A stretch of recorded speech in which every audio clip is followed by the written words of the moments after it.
Students, आज हम देखेंगे एक्सरसाइज 3.3 का क्वेश्चन नंबर 4 जो जी given that fx ax plus b plus 1 where a and b are constant numbers if f3 is equals to 8 f of 6 is equal to 14 then find the value of a and b। तो ये function दिया हुआ है, ये conditions हैं, इसके मुताबिक हमने a और b की वैल्यू फाइंड करनी है। तो सबसे पहले हम अपना फंक्शन लिख लेते हैं। तो फंक्शन हमारे पास है जी f of x is equals to ax plus b plus 1। तो सबसे पहले हम इसमें पुट करेंगे 3 को पुट करते हैं, x is equals to 3। तो जहां पर भी x है वहां पर 3 लगा देंगे, a x की जगह पे 3 लगा देंगे प्लस b प्लस 1। तो ये आपके पास आ जाएगा f of 3 is equals to 3a plus b plus 1। तो कंडीशन के मुताबिक according to condition f of 3 equal है जी 8 के। तो 3a f of 3 की जगह उसकी एक्सप्रेशन पुट कर देंगे plus b plus 1 is equal to 8। 1 को उस तरफ भेज देंगे तो 3a प्लस b 8 माइनस 1 तो 3a plus b is equal to 7। इसको हम नाम देते हैं इक्वेशन 1 का। अब हम पुट करेंगे जी now put x is equal to 6। तो f ऑफ 6 हो जाएगा is equal to a x की जगह पे 6 आ जाएगा प्लस b प्लस 1। तो ये आ जाएगा जी f of 6 is equal to 6a plus b plus 1। उसके बाद इसको हम कंडीशन लगा देते हैं according to condition. f of 6 जो था वो इक्वल था जी 14 के। तो f ऑफ 6 की जगह उसका expression 6a plus b plus 1 is equal to 14। तो ये आ जाएगा जी आपके पास 6a plus b minus plus 1 उधर जाके माइनस 1 हो जाएगा। तो आ जाएगा जी 6a plus b is equal to 13। इसको हम नाम देते हैं इक्वेशन 2 का। अब यहाँ पर हमारे पास दो इक्वेशन बन गई, 3a plus b is equal to 7 और 6a plus b is equal to 13। तो यहाँ से a और b की वैल्यू फाइंड करने के लिए तो b वेरिएबल हमारा सेम है, इसके कोएफिशिएंट सेम है, इसका भी 1 है, इसका भी 1 है। तो हम इसके साथ प्लस का साइन है, इसके साथ भी प्लस का साइन है। तो जब साइन सेम हो तो हम इन दोनों इक्वेशन को सब्ट्रैक्ट करके a की वैल्यू निकाल सकते हैं। लिखते हैं जी सब्ट्रैक्टिंग इक्वेशन 1 फ्रॉम इक्वेशन 2। तो पहले इक्वेशन 2 लिखेंगे 6a plus b is equal to 13। उसमें से माइनस करेंगे जी इक्वेशन 1 जो थी हमारे पास 3a plus b is equal to 7। तो नीचे वाले इक्वेशन के साइन चेंज हो जाएंगे, इसका नंबर माइनस आ जाएगा, इसका भी माइनस, इसके साथ माइनस। तो ये कैंसिल हो गया। 6a में से 3a माइनस करेंगे तो 3a आएगा, 13 में से 7 माइनस करेंगे तो आपके पास 6 आ जाएगा। और 3 इधर मल्टीप्लाई हो रहा है, उधर जाके डिवाइड हो जाएगा 6/3। तो a आपके पास आ जाएगा जी 3 1 3 3 2 6 2 आ गया।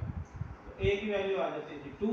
अब a की वैल्यू आप किसी भी इक्वेशन में इक्वेशन 1 में पुट करते हैं, 2 में पुट करते हैं, आंसर निकालते हैं। मैं इक्वेशन 1 में पुट कर रहा हूं, putting value of a in equation 1। तो इक्वेशन 1 हमारे पास है कि 3 a की जगह पे 2 लगा देंगे plus b is equal to 7। और उसके बाद आपके पास आ जाएगा कि 3 to the 6 plus b is equal to 7। 6 to the जाके माइनस का हो जाएगा तो b is equal to 7 minus 6। तो b की वैल्यू आपके पास आ जाएगी जी 1। तो इस तरह से हमने a और b दोनों की वैल्यू फाइंड कर ली है। आसान सा क्वेश्चन है, उम्मीद है आपको इसकी समझ लगी होगी। अगर आपको कोई कंफ्यूजन है तो इसको दोबारा से देखें, फिर भी कोई कंफ्यूजन है तो कमेंट्स में लाजमी पूछें। अच्छा जी, तो अब चलते हैं क्वेश्चन नंबर 5 की तरफ। तो ये भी बिल्कुल सेम है, सिर्फ हमारे पास फंक्शन चेंज है और उसकी कंडीशंस चेंज है। तो फंक्शन हमारे पास दिया गया जी gx is equals to ax plus b is equals to 5। तो इसमें हमने वही जो है a और b की वैल्यूज फाइंड करनी है। तो सबसे पहले हम लिख लेते हैं जी put x is equals to -1 put कर देते हैं। तो g -1 इक्वल आएगा जी a -1 प्लस b के, और यहाँ पे इक्वल नहीं है, सॉरी प्लस है, तो प्लस 5। इसको कैलकुलेट करेंगे तो -a plus b plus 5 -1 a से मल्टीप्लाई होगा तो -a आएगा। अकॉर्डिंग टू कंडीशन, कंडीशन के मुताबिक अकॉर्डिंग टू कंडीशन जो हमारा g -1 है वो इक्वल है 0 के। तो इसकी जगह इसका एक्सप्रेशन लिखेंगे -a plus b plus 5 is equal to 0। 5 को उधर ले देंगे तो -a plus b is equal to -5। ये हमारे पास बन गई इक्वेशन 1। इसी के साथ अब हम पुट करेंगे 2, तो put x is equal to 2, तो g2 हमारे पास आ जाएगा जी a into 2 plus b plus 5, और इसको कैलकुलेट करें तो हमारे पास आ जाएगा जी 2a plus b plus 5।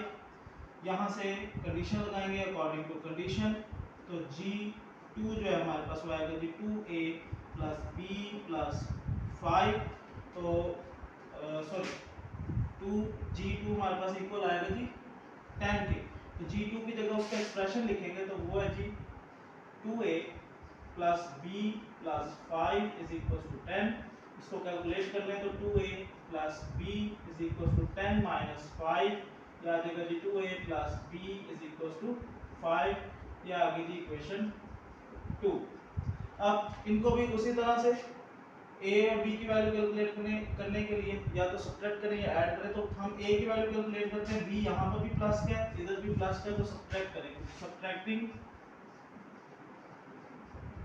Equation 1 from equation 2, तो इक्वेशन 1 पहले 2 लिखेंगे, 2a plus b is equal to 5। Equation 1 लिखेंगे वो है हमारे पास minus a plus b is equal to 5 minus 5, sign change हो जाएंगे, इसका साइन प्लस हो जाएगा, माइनस हो जाएगा, प्लस हो जाएगा, प्लस माइनस कैंसिल हो गए, ये 2 और ये वाला साइन आपने नहीं लिखना है प्लस, तो 2 प्लस a 3a और 5 प्लस 5 10 आ जाएगा, a आपके पास आ जाएगा जी 10/3।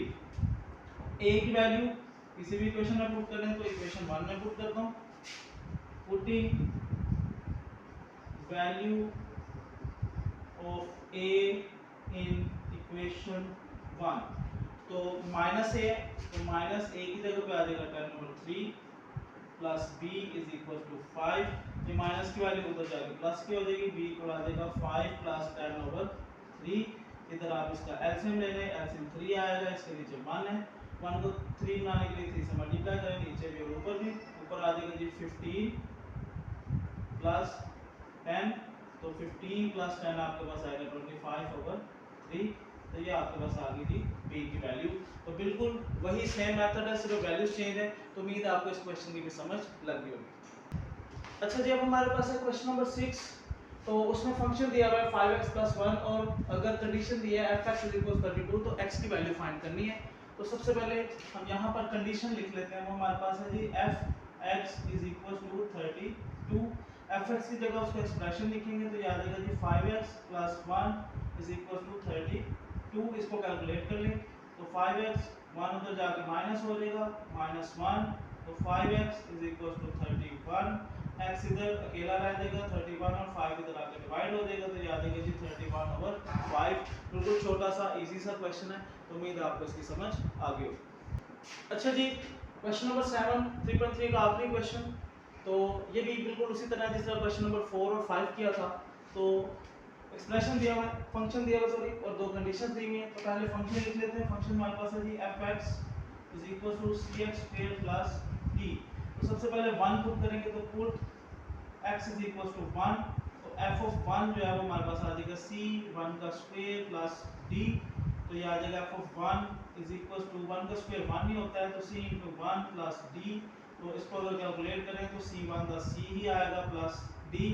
तो अकॉर्डिंग टू कंडीशन आपके पास f(1) जो है वो इक्वल है 6 के, तो इसकी जगह से एक्सप्रेशन लिखेंगे c + d = 6, इसको नाम दे देते हैं इक्वेशन 1 का। अब हम इसमें पुट करते हैं जी, पुट x = -2, तो सॉरी f(-2) इक्वल आ जाएगा जी c, x की जगह में -2 का स्क्वायर प्लस d। तो -2 का जब हम स्क्वायर लेंगे तो माइनस का स्क्वायर प्लस होता है, तो 2 का स्क्वायर 4 हो जाएगा प्लस d, तो ये आपके पास f(-2) आ जाएगा जी 4c + d। According to condition के मुताबिक f(-2) हमारे पास इक्वल है जी 10 के, तो 4c + d इक्वल होगा जी 10 के, तो इसको हम नाम दे देते हैं इक्वेशन 2 का। अब यहाँ से हमने c और d की वैल्यू फाइंड करनी है, तो ये हमारे पास इक्वेशन 1 है, इक्वेशन 2 है, d सेम है, तो सब्ट्रैक्ट कर लेते हैं। तो सब्ट्रैक्टिंग इक्वेशन 1 from इक्वेशन 2। तो इक्वेशन 2 पहले लिखेंगे तो वो है जी 4c plus d is equal to 10। Equation 1 लिखेंगे वो है जी c plus d is equal to 6। Subtract करना है, साइन चेंज करेंगे, d कैंसिल हो जाएगा, 4c में से 1 c निकलेगा तो 3c, 10 में से 6 निकलेगा तो 4, तो c आपके पास आ गया 4/3। इसी के साथ c की वैल्यू किसी भी इक्वेशन में पुट करके d की वैल्यू निकालें तो इक्वेशन 1 में पुट करता हूं, putting value of c in equation 1, तो c की जगह पे आ जाएगा 4/3 plus d is equal to 6, ये उधर जाके माइनस हो जाएगा तो d is equal to 6 minus 4/3। LCM ले लेंगे, 3 आएगा, 6 के नीचे 1 है, 3 बनाने के लिए 3 से मल्टीप्लाई करेंगे, नीचे भी ऊपर भी 6 3 का 18 माइनस 4, तो ये आ जाएगा जी 14/3। तो d की वैल्यू आपके पास आ गई 14/3। तो बिल्कुल वही मेथड है, उम्मीद है इन सब क्वेश्चन की समझ लग गई होगी। फिर भी कोई कंफ्यूजन है तो वीडियो को दोबारा देखें, फिर भी समझ नहीं आती है तो कमेंट्स में लाजमी पूछें। उसके अलावा वीडियोस को शेयर किया करें, लाइक करें, चैनल को सब्सक्राइब करें ताकि ये नॉलेज दूसरों तक भी पहुंच सके। Thank you.